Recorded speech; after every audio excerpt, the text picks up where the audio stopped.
Salut les amis, bienvenue pour cette nouvelle vidéo. Donc comme vous avez pu le voir, ça va être la deuxième partie de la vidéo que j'avais tournée. Donc elle dure à peu près un peu plus d'un quart d'heure, donc ce qui est relativement court, enfin plus court que l'autre en tout cas. Donc ce que je vais faire, c'est donc vous expliquer un petit peu. Donc là, on va s'attaquer à tout ce qui est graissage et nettoyage du moteur. Voilà, bon, vous allez voir hein, si ça peut vous intéresser ou pas. Tous les liens seront dans la description. Il y aura également le lien pour l'entretien du plateau de coupe. Donc n'hésitez pas à aller la voir. C'est pas moi qui l'ai faite, mais vous pouvez aller la voir. Donc là, on parle bien. Donc vous avez vu le modèle de la tondeuse, enfin du moteur. Par contre, le modèle de la tondeuse, donc ça sera une Castle Garden XT 220 HD. XT 220 HD. J'essaierai quand même de le mettre dans le titre, hein, voilà, mais au moins comme ça, vous le savez. Donc j'espère que cette vidéo vous plaira. Moi, je vous dis à une très prochaine vidéo et bon visionnage.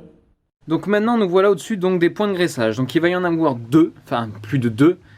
En fait il va y en avoir beaucoup plus de deux. Alors en tout cas sur cette tondeuse là, moi j'ai pas de lubrification de points de graissage au niveau du plateau de coupe.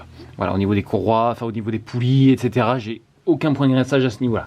Vous pouvez en avoir, il faut les chercher. Souvent c'est au niveau ici là. Ici là là juste au-dessus des courroies, des lames, pardon. Voilà. Et on va avoir donc deux points de graissage, un ici et un de l'autre côté. Alors suivant les tondeuses, vous pouvez en avoir deux. J'aurais préféré qu'il y en ait deux, en tout cas ici, mais bon, malheureusement. Alors, pour graisser ça, il va falloir vous munir d'une pompe à graisse. On ne peut pas graisser. Alors attendez. Hop. Voilà, donc ça ressemble à ça. Je vais vous la faire passer comme ça sera mieux. Voilà, ça ressemble à ça. Ça sera obligatoire. Sinon, on ne peut pas les graisser. Voilà. Et ça, c'est quelque chose qui est relativement important et qui est souvent oublié.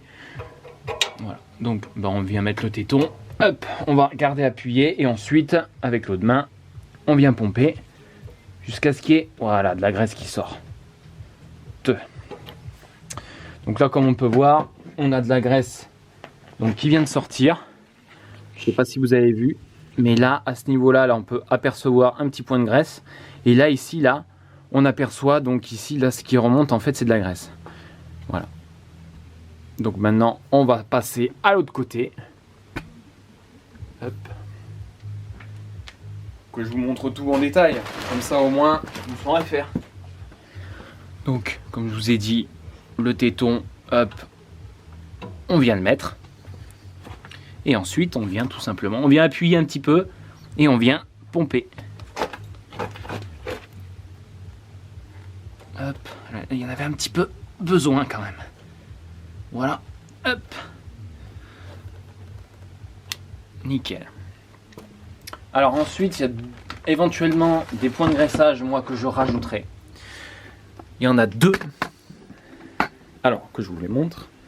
Je vais dézoomer, ça ira peut-être un peu mieux. Ici, vous voyez, on a la direction. Voilà.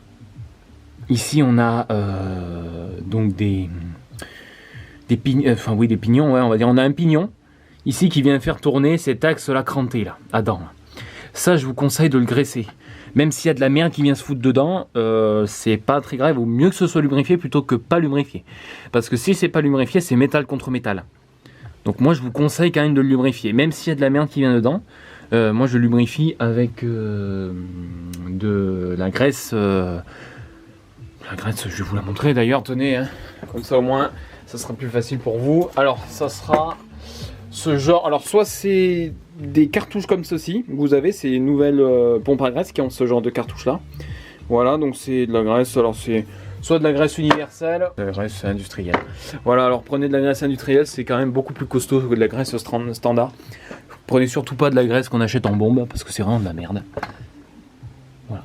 Donc ici là, cette partie là, donc bien évidemment, hop, ça tient même pas, c'est génial. Ici là, cette partie là, donc voilà, nettoyez-la hein, déjà avant avec un chiffon, du nettoyant frein, du dégraissant comme vous voulez. Et ensuite on va bien la regraisser. Voilà. Une autre partie aussi qu'il va falloir graisser, alors qui souvent est sale, hein, voilà, donc vous voyez là ça fait un an que je l'ai graissé. C'est cette partie là qui coulisse. Donc c'est pas obligatoire, mais moi je le fais, vous pouvez le faire. Voilà, donc ça, ben, encore une fois, il faut nettoyer, mettre un petit peu de graisse et faire un petit peu coulisser et enlever l'excédent. Voilà, donc on a fait un petit peu le tour des points de graissage. Bon, la pression des pneus, bon, ben, comme je vous l'ai dit au début.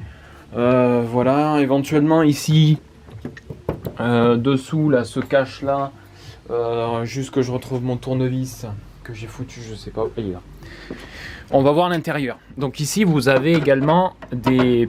Alors je crois que c'est des poulies. Donc moi, cette partie-là, je la nettoie à chaque fois. J'y passe un coup de soufflette. Voilà. Donc vous voyez, on peut accéder au-dessous comme ça à tout le câblage électronique. Voilà. Ici, on peut voir donc l'écran du frein à main.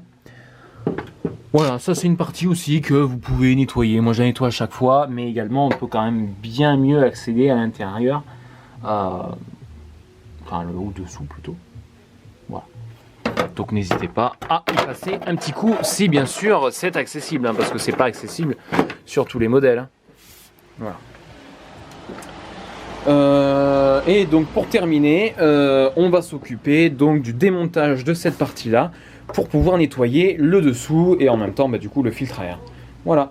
Donc écoutez les amis, on se retrouve juste après parce que là moi la tondeuse il faut que je la nettoie avant de pouvoir démonter cette partie là. Allez, c'est parti. Donc j'avais oublié une petite chose, donc on va regarder à nouveau le niveau d'huile. Donc là ça a été donc là ça a posé pendant environ donc toute une nuit. Donc comme on peut voir, alors je sais pas si vous voyez bien. Voilà, le niveau il est pratiquement pile poil au maximum. Donc j'ai utilisé, alors que je regarde bien la quantité d'huile. Voilà, et pour information, j'ai regardé donc dans mes documents l'entretien pour un tracteur tondeuse comme ça. Voilà, donc pour les lames, etc. etc. Enfin, en gros, tout ce que bon, tout se casse la gueule, c'est super. Tout ce qu'on allait faire, ça allait coûter environ, je vais dire 130 €. Alors 130 €, c'est 115 € avec le prix du déplacement, sans compter donc bien évidemment le changement des bougies. Hein. Donc on est largement au-dessus des 130 €. Hein. Alors, comme on peut voir, on a utilisé environ 2 litres, 1,2, voilà. 2,2 max. Voilà, si vous mettez 2,1, ça sera suffisant. Donc écoutez les amis, on se retrouve juste après, une fois que j'aurai nettoyé la machine. C'est parti.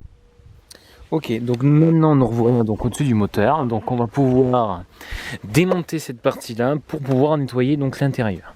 Donc pour ça, il va falloir vous munir de 2 clés déjà. Donc j'en ai une là et l'autre dans l'autre poche.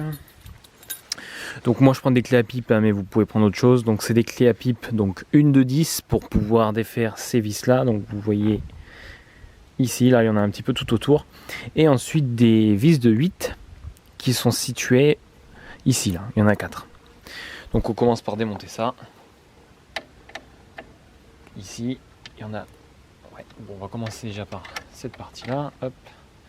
Voilà, donc il y en a une là, une là, une là, une là. De toute façon, vous ne pouvez pas les manquer, il n'y en a que 3, il y en a que 4. Allez, on se reprend quand j'ai fini de démonter ça.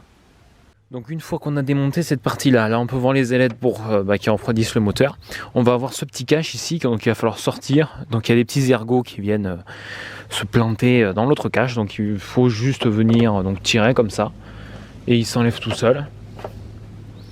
Bon, ça c'est pas une obligation, mais bon, quitte à tout enlever, on va tout démonter. Ensuite, là il va falloir donc démonter ces vis là. Donc vous allez voir avec moi, donc il y en a déjà une ici, une dans le coin là, une autre ici devant là, et pareil de l'autre côté, logiquement. Attendez, je vais faire un tour. Donc il y en a une autre là au niveau de l'arrière, une autre là sur le côté, et une autre là sur l'avant. Bien évidemment, il va falloir penser à sortir ça aussi. Donc on va le faire tout de suite. Hop, je vous remets ici, bien comme il faut, comme ça. Bon, j'ai remis le capot, hein, malheureusement vous avez une moins belle vue, disons, sur le moteur. Mais au moins, bon, vous voyez, disons, le principal. Voilà, donc comme vous avez pu le voir sur le dessus, ici on a deux petites vis qu'on peut dévisser à la main. Donc on les dévisse à la main, tranquille. Voilà. C'est vissé en du plastique, hein, donc on n'y va pas comme un bourrin. Pareil pour le resserrage. Hein. Voilà. Ensuite, une fois que c'est fait, le capot il sort tout seul. Et là maintenant, ce qu'on va venir faire, c'est qu'on va prendre un sopalin, comme ça. On va venir sortir le filtre, doucement, pour pas faire de poussière. On va venir le poser sur le côté. Et on va venir mettre notre sopalin, là ici, dans l'admission d'air qu'on peut voir là. Donc alors attendez, hop, je vous mets comme ça.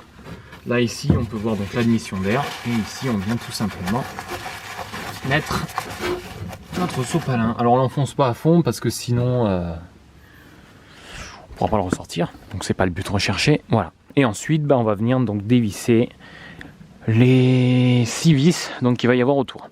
Voilà. Donc avec une clé de 10 et on se retrouve juste après.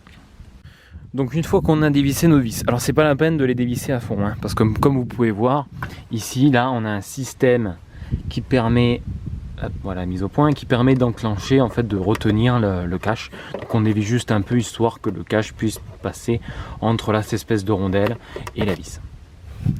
Donc maintenant on va donc tout simplement le soulever. Alors aussi il va falloir faire attention à quelque chose. C'est ici là, on a comme on a pu voir tout à l'heure, la durite de vidange qui est accrochée à ce cache. Donc bon, logiquement quand on va lever, elle va se décrocher toute seule. Voilà. Est-ce que j'aurais pas oublié les vis? Si, j'ai oublié les vis. J'ai oublié les vis, bien sûr. Donc comme on peut voir ici aussi, on a deux autres vis. Donc logiquement ça doit être du 8. Donc soit au tournevis plein, soit avec une clé de 8 comme ça. Voilà. Donc, c'est pas du 8.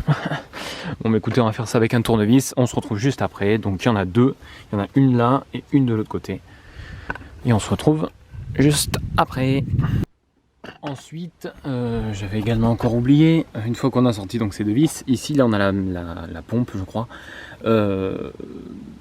qui donc est vissée également à ce cache. Donc on a une vis ici et on en a une autre juste ici là. Voilà. Donc après une fois que c'est dévissé, ça sort tout seul. Donc on le laisse pendre. Et là logiquement il n'y a plus rien qui tient. Donc je vous filme le ciel, c'est cool. Voilà, logiquement il n'y a plus rien qui tient, donc il n'y a plus qu'à simplement enlever le cache. Voilà, il ne doit pas y avoir de résistance. Hein. S'il y a une résistance, c'est qu'il y a un souci, il y a encore quelque chose qui est fixé. Voilà. Donc comme on peut voir, là maintenant on a accès au moteur. Vraiment au moteur. Donc ici là on peut en profiter pour passer donc un petit coup. Voilà, un petit coup de soufflette, nettoyer. Voilà, et puis tout va bien. Bien évidemment, en ayant bouché ça, parce que sinon la merde va rentrer dedans et je sais pas trop ce qu'on veut. Allez, on se retrouve une fois que j'ai passé un coup de soufflette là-dessus pour le remontage. Donc une fois que vous avez soufflé vos caches, votre moteur comme vous le souhaitiez, on va passer donc au remontage. Donc bon, c'est le sens inverse, hein, disons, mais il faut faire attention, bien évidemment, à un peu plus de choses, notamment mettre bien le cache dans tous les espèces de vergots là, je sais pas comment vous appelez ça. Voilà. Hop. Donc il faut être à la fois d'un côté, à la fois de l'autre. C'est un peu plus simple. Voilà, ici, hop. Là c'est bon, là c'est bon, là c'est bon, là aussi.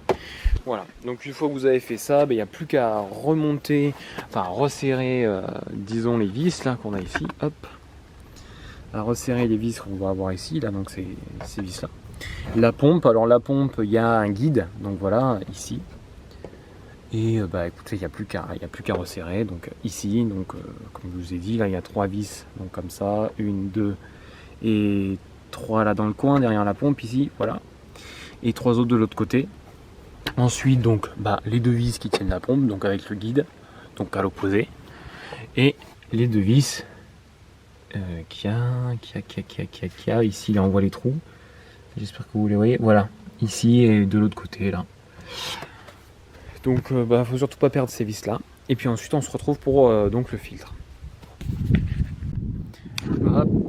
Donc, une fois que vous avez terminé de nettoyer votre filtre ou de le changer, maintenant, on va passer donc au remontage. Donc, j'ai mon filtre. Donc, je sors déjà le papier. Voilà. Hein. Et ensuite, donc on vient tout simplement remettre le filtre en sa place en appuyant bien. Voilà, on vérifie qu'il est bien au contact. Et ensuite, on vient remettre le cache. Donc, que je n'avais pas soufflé, alors tout de suite, ça va aller vite. Voilà. Et donc là, c'est simple, on vient le reposer comme ça.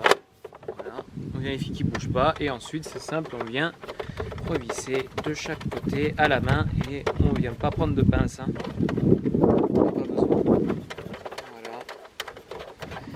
Et une fois que ça c'est fait, on va avoir donc cette partie-là qui est ici,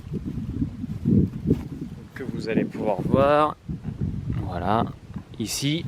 Donc là ici c'est très simple. Comme vous pouvez voir, on a 4 tétons, on va dire. Donc un ici, un ici, un ici et là. On va venir remettre notre cache. Voilà, on a les trous ici, là, vous voyez. Et on va venir les remettre en face et visser les vis. Voilà. Et au préalable, on n'oublie pas la petite rondelle en plastique, voilà, avec les petits clips ici qu'on remet dedans. Voilà. Et une fois que ça c'est fait, vous êtes reparti pour au moins un an. Voilà. Et ensuite c'est plus simple. Bon allez. C'est parti, je finis ça, on se retrouve après. Voilà, donc au final ça donne ceci, donc voilà, bien remettre le cerclage en plastique, plus le cache pour éviter de mettre ses doigts dans le ventilateur quand le moteur tourne, c'est mieux de garder ses doigts. Et ensuite donc pour finir, donc bien évidemment le graissage après le nettoyage et la pression des pneus, donc là vu qu'ils sont restés au soleil un petit peu, je pense que je ferai ça un petit peu plus tard, mais je crois qu'ils en ont pas trop besoin.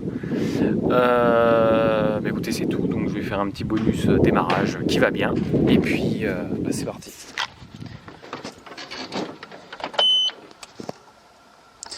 Et j'ai oublié pour le plateau de coupe, si vous voulez voir comment on fait, donc pour vérifier les poulies, etc. Vous pouvez voir sur YouTube, il y a pas mal de personnes qui l'ont fait. Donc je vous invite à aller voir leurs vidéos. Et puis éventuellement, je vous mettrai un lien. Je vous mettrai un lien, donc je vais laisser le capot ouvert. Allez, c'est parti. Allez, moi je rentre et je vous dis à une très prochaine vidéo. Ciao.